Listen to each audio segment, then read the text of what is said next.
ये कहानी है शंभू की। एक गरीब किसान जिसके पास ना पैसा था, न ज्यादा जमीन, बस था तो एक छोटा सा खेतरा। और उसका सबसे बड़ा धन उसकी पत्नी गंगा। गांव के कोने में रहता था शंभू। दो वक्त की रोटी के लिए दिन भर मिट्टी में झुकता, लेकिन फिर भी फसल बर्बाद हो जाती।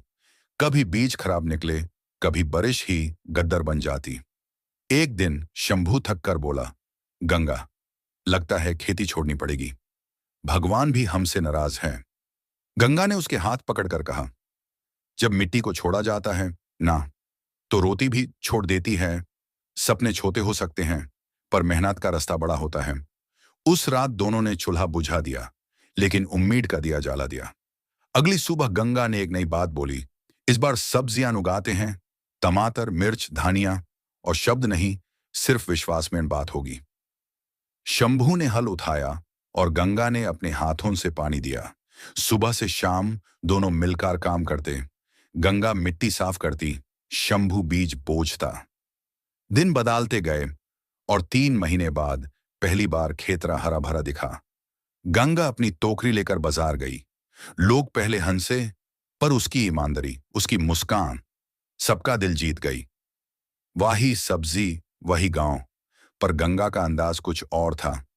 पहली कमाई से शंभू ने नए बीज, एक छोटा पानी पंप और एक रेडियो खरीदा। अब सुबह खेती होती थी और शाम को दोनों रेडियो पे खेती के नए तरीके सुनते। 1 साल बाद शंभू ने एक कोल्ड स्टोरेज बनवाया। दो और गांव वाले उसके साथ जुड़े।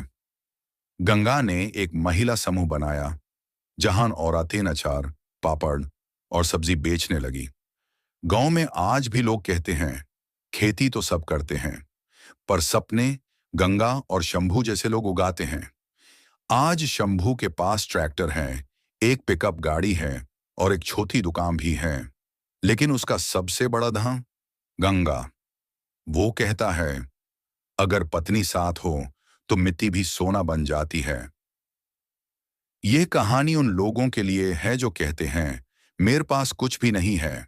याद रखना, अगर मेहनत हो और किसी अपने का साथ हो, तो गरीबी सिर्फ एक मोड़ होती है।